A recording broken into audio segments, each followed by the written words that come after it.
আওয়ামী লীগের প্লাটিনাম জয়ন্তী উদযাপন 23 জুন 10 দফা কর্মসূচি। এদিকে বেনজির বিদেশে থাকলেও বিচার চলবে বলছেন কাদের। জানাবো গণতন্ত্রের জন্য জিয়া পরিবারের অবদান অপরিসীম বলছেন কয়েশ্বর। আশাবাদী বিএনপি, এখন হতাশ বিএনপি। এবং সর্বশেষ জানাবো অস্তিত্বের সংকটে ছোট দল। দর্শক শুনছিলেন সংবাদ শিরোনাম, এখন বিস্তারিত। আওয়ামী লীগের প্লাটিনাম জয়ন্তী উদযাপন 23 জুন 10 দফা কর্মসূচি। আওয়ামী লীগের সাধারণ সম্পাদক ও সেতুমন্ত্রী ওবায়দুল কাদের বলেছেন, আগামী 23 জুন এদেশে প্রাচীন ও বৃহত্তম রাজনৈতিক সংগঠন বাংলাদেশ আওয়ামী লীগের 75তম প্রতিষ্ঠাবার্ষিকী। 75তম প্রতিষ্ঠাবার্ষিকী উপলক্ষে প্লাটিনাম জয়ন্তী উদযাপন করবে আওয়ামী লীগ। তিনি বলেন, গত 7.5 দশক ধরে আওয়ামী লীগের পথ চলা ছিল গৌরবোজ্জ্বল। সংগঠনটি বাঙালি জাতির অধিকার ও গণতন্ত্র প্রতিষ্ঠা সংগ্রামের সব প্রতিবন্ধকতা জয় করে সফলতার মুকুটে সংযুক্ত করেছে একের পর এক পালক। যে কোনো রাজনৈতিক দলের জন্য এত দীর্ঘ সময় সফলতার সঙ্গে পথ চলা মেয়াদ ও গৌরবের। আওয়ামী লীগের মতো ঐতিহ্যবাহী দলের ক্ষেত্রে তা আরো বেশি গুরুত্ব বহন করে। তিনি বলেন, আওয়ামী লীগ সুনির্দিষ্ট নীতি ও আদর্শকে ধারণ করে জনকল্যাণের রাজনীতিতে আত্মনিবেদিত থেকে বলেই সংগঠিত জনগণের প্রাণের প্রতিষ্ঠানের পরিণত হয়েছে। বঙ্গবন্ধু শেখ মুজিবুর রহমানের নেতৃত্বে স্বাধীনতা সংগ্রামের পথ ধরে স্বাধীনতা বাংলাদেশ রাষ্ট্র প্রতিষ্ঠা সহ এদেশের মানুষের যা কিছু মহৎ অর্জন তা আওয়ামী লীগের নেতৃত্বে অর্জিত হয়েছে। আজ ডিজিটাল বাংলাদেশের পথ পেরিয়ে স্মার্ট বাংলাদেশের অভিযাত্রী আওয়ামী লীগ। দীর্ঘ সাফল্য সংগ্রামের পথ ধরে সফল রাষ্ট্রনায়ক বঙ্গবন্ধু কন্যা শেখ হাসিনা। দিনটি উপলক্ষে কেন্দ্রীয়ভাবে 10 দফা কর্মসূচি হাতে নিয়েছে আওয়ামী লীগ। বিবৃতিতে তিনি কেন্দ্রীয় কর্মসূচির সঙ্গে সঙ্গতি রেখে আওয়ামী লীগ জেলা, মহানগর, উপজেলা, থানা, পৌর, ইউনিয়ন ও ওয়ার্ড সহ সব শাখাগুলোকে কর্মসূচি গ্রহণ এবং বাস্তবায়নের জন্য সাংগঠনিক নির্দেশনা দিয়েছেন। একই সঙ্গে দেশে প্রবাসে আওয়ামী লীগের সর্বস্তরের নেতাকর্মীদেরকে কর্মসূচি বাস্তবায়নের জন্য আহ্বান জানিয়েছেন ওবায়দুল কাদের। বেনজির বিদেশে থাকলেও বিচার চলবে বলছেন কাদের। দুর্নীতিতে অভিযুক্ত সাবেক আইজিপি বেনজির আহমেদ বিদেশে থাকলেও তার বিচার চলবে বলে জানিয়েছেন সড়ক পরিবহন সেতুমন্ত্রী ওবায়দুল কাদের। তিনি বলেন, দোষী সাব্যস্ত হলে তাকে দেশে ফিরতেই হবে, সরকার কোনো ছাড় দেবে না। আওয়ামী লীগের সাধারণ সম্পাদক বলেন, বেনজির আহমেদের ঘটনায় দুর্নীতি দমন কমিশন তদন্ত করছে। তদন্ত, মামলা, গ্রেপ্তার সবকিছু একটি আইনি প্রক্রিয়ার মধ্যে আছে। সরকার এখন দুদককে এড়িয়ে আগ বাড়িয়ে কোনো ব্যবস্থা নেবে? সরকারের দুর্নীতি বিরোধী যেসব সংস্থা আছে তাদের কোনো ব্যর্থতা থাকলে তারাও বিচার হবে। সেতুমন্ত্রী বলেন, এদেশে 75 পরিবর্তনকালে কোনো শাসক ও সরকার দুর্নীতিবাজদের বিরুদ্ধে ব্যবস্থা নেওয়ার সৎ সাহস দেখাতে পারেনি। শেখ হাসিনা সরকার সেটা দেখিয়েছে। ব্যক্তি দুর্নীতি সেটা দেখিয়েছে। ব্যক্তি দুর্নীতি করতে গিয়ে দুর্নীতি করার পর সরকারের দৃষ্টিভঙ্গি কি সেটা দেখতে হবে। বিএনপি ক্ষমতা থাকাকালে দুর্নীতিবাজদের বিরুদ্ধে কোনো ব্যবস্থা নেয়নি। সরকার সহায়তা বেনজির আহমেদ বিদেশে পালিয়েছে। বিএনপি মহাসচিব মির্জা ফখরুলের এমন দাবি প্রসঙ্গে আওয়ামী লীগের সাধারণ সম্পাদক প্রশ্ন রেখে বলেন, সরকার কারা গিয়ে তাকে বিমানে তুলে দিয়েছে? কোনো অথরিটি গিয়ে তাকে তুলে দিয়েছে। অন্ধকারে ঢিল ছুড়বেন না। ওবায়দুল কাদের বলেন, এদেশ থেকে টাকা পাচারের সংস্কৃতি ও অর্থনীতি শুরু হয়েছে বিএনপির আমল থেকে। ক্ষমতা এলে বিএনপি নেতারা অবৈধভাবে টাকা উপার্জনের মহা উৎসব মেতে ওঠে। এটা দেশে ও বিদেশে প্রতিষ্ঠিত সত্য। 2001 সালে বিএনপি ক্ষমতায় আসার পর দুর্নীতি প্রতিষ্ঠানিক রূপ পায়। পরপর 5 বার দুর্নীতিতে বিশ্ব চ্যাম্পিয়ন হয়। হাজার হাজার কোটি টাকা বিদেশে পাচার করে বিএনপি দণ্ডিত পলাতক নেতা তারেক রহমান বিদেশে বিলাসী জীবন যাপন করছে। সংবাদ সম্মেলনের শুরুতে লিখিত বক্তব্য পাঠ করবেন আওয়ামী লীগ সাধারণ সম্পাদক। তিনি বলেন, দুর্নীতি কোনো দেশে হয় না এই দাবি করতে পারবে না। তিনি বলেন, দুর্নীতি কোন দেশে হয় না এই দাবি কেউ করতে পারে না। আমাদের দেশে যিনি প্রধানমন্ত্রী, সরকার প্রধান, তিনি কোনো প্রকার দুর্নীতি করেন না বা দুর্নীতিকে প্রশ্রয় দেন এমন অভিযোগ তার বিরুদ্ধে দেশে বিদেশে কেউ দিতে পারবে না। শেখ হাসিনা আপাদমস্তক সৎ রাজনীতিক, এটা বিশ্বের স্বীকৃত। তার জনপ্রিয়তার মূলে তিনি অত্যন্ত পরিশ্রম ও সৎ জীবন যাপন করেন। তিনি বলেন, বিএনপির প্রধান নেতাই দণ্ডিত পলাতক তারেক রহমান চিহ্নিত অপরাধী এমন লোক যে দলে নেতৃত্ব দেয় সে দল জনগণের কল্যাণে কাজ করতে পারে না, জনগণের বিশ্বাসও রাখতে পারে না। তারা দুর্নীতিবাজদের বিরুদ্ধে কোনো ব্যবস্থা নেয়নি। পরপর 5 বার তারা দুর্নীতিতে বিশ্ব চ্যাম্পিয়ন। দুর্নীতিবাজদের আশ্রয় প্রশ্রয় দিতেই বিএনপির গঠনতন্ত্র থেকে হঠাৎ করেই 7 ধারা বাদ দিয়েছে। গণতন্ত্রের জন্য জিয়া পরিবারের অবদান অপরিসীম বলছেন কয়েশ্বর। বিএনপিসি কমিটির সদস্য গয়েশ্বরচন্দ্র রায় বলেছেন, খালেদা জিয়া একদিনেই প্রধানমন্ত্রী হননি। শহীদ জিয়ার আদর্শ ধারণ করে আন্দোলন সংগ্রামের মাধ্যমে খালেদা জিয়া হয়েছেন। দেশের জন্য, গণতন্ত্রের জন্য জিয়া পরিবারের অবদান অপরিসীম। গয়েশ্বর বলেন, খালেদা জিয়ার জনপ্রিয়তা আকাশচুম্বী, তাই তার নাম শুনে প্রধানমন্ত্রীর প্রয়াস বেড়ে যায়। এই গাত্রদাহ থেকে খালেদা জিয়াকে বন্দী করে রাখা হয়েছে। তার নেতৃত্বে জনগণ গণতন্ত্র পূর্ণধার আন্দোলনে ঐক্যবদ্ধ হয়েছে। হাজার মাইল দূরে থেকে সেই তারেক রহমান আওয়াজ দিলে ক্ষমতাসীনদের কানের পর্দা ফেটে যায়।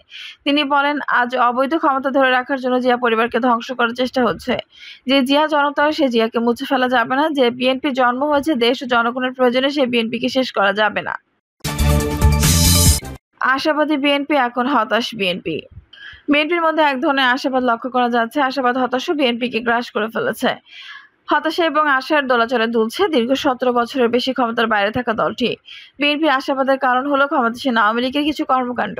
সাম্প্রতিক সময় মার্কিন যুক্তরাষ্ট্রের সাবেক সেনা প্রধান আজিজ আহমেদের বিরুদ্ধে যে নিষেধাজ্ঞা দিয়েছে তাতে বিএনপির অনেকেই উল্লাসিত।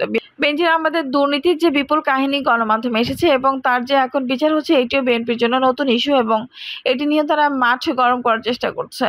তাছাড়া সাম্প্রতিক সময় অর্থনৈতিক সংকট, অর্থ পাচার, খেলাপি ঋণ এবং মালয়েশিয়ায় শ্রমিক পাঠানো নিয়ে কেলেঙ্কারি ঘটনাগুলোতে বিএনপি মনে করছে জনগণের মধ্যে এক ধরনের অস্থিরতা তৈরি হয়েছে। সরকারের বিরুদ্ধে জনগণ একটি মনোভাব ক্রমশ স্পষ্ট হচ্ছে। আর এই কারণে বিএনপির লোকেরা আশাবাদী। তারা মনে করছে যে সরকার বিরোধী কোনো আন্দোলন না করলেও জনগণই এখন কিছুদিনের মধ্যে খেপে যাবে, কারণ জীবনযাত্রার ব্যয় সীমাহীন পর্যায়ে চলে গেছে।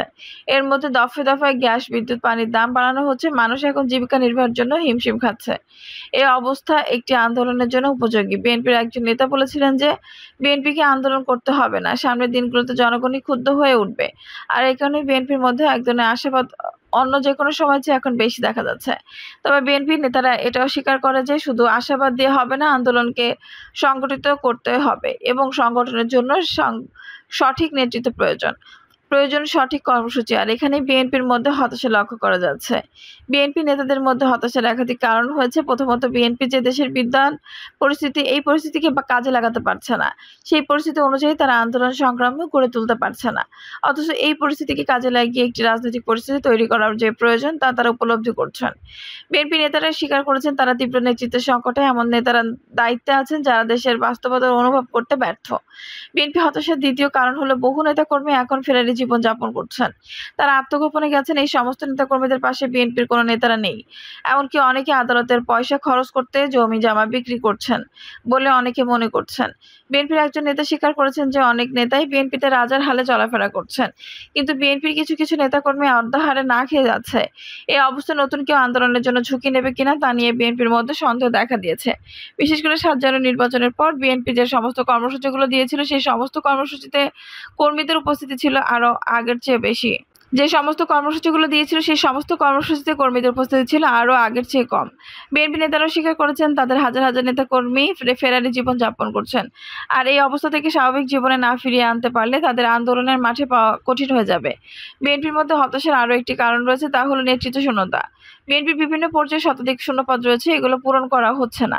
এমনকি স্থায়ী কমিটির যে 5টি সদস্য পদও এখন খালি রয়েছে। আর এই সমস্ত শূন্য পদগুলো পূরণের জন্য কি ধরনের উদ্যোগ লন্ডন থেকে নেওয়া হবে সেটির দিকে তাকিয়ে থাকতে হয় তাদেরকে। এই নিয়েও বিএনপির মধ্যে হতাশা আর আশার দোলাচলে বিএনপি অস্তব্য রয়েছে। তারা না পারছে আন্দোলন করতে, না পারছে চাঙ্গা হতে। অস্তিত্বের সংকটে ছোট দল। কদিন আগে আওয়ামী লীগ তাদের আদর্শিক ছোট 14 দলের শরিকদেরকে নিয়ে বৈঠক করেছিল। গণভবনে প্রধানমন্ত্রী শেখ হাসিনা এই বৈঠকে 14 দলের নেতাদেরকে আমন্ত্রণ জানান।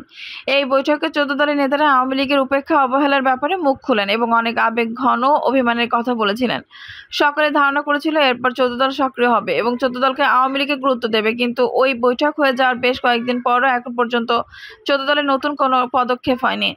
এমনকি 14 দলের শরিকদের একজন নেতা বলেছেন যে প্রধানমন্ত্রীর সঙ্গে যে কোনো এই ধরনের বৈঠকের পর একটি আলাপ বৈঠক করতে হয়, যেটি 14 দলের সমন্বয়ক আহ্বান করেন এবং পরবর্তী বিষয় নিয়ে আলোচনা করা হয়। সেটিও হয়নি। ওই বৈঠকে ছিল একটি সান্ত্বনা পুরস্কার বলে মনে করেন 14 দলের অধিকাংশ শরিক নেতারা।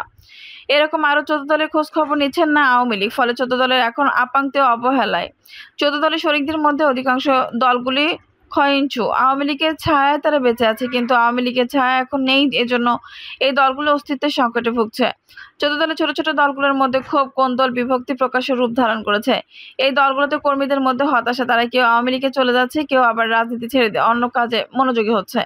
সবকিছু মিলিয়ে অস্তিত্বের সংকট সৃষ্টি হয়েছে 14 দলের শরিক দলগুলোর মধ্যে।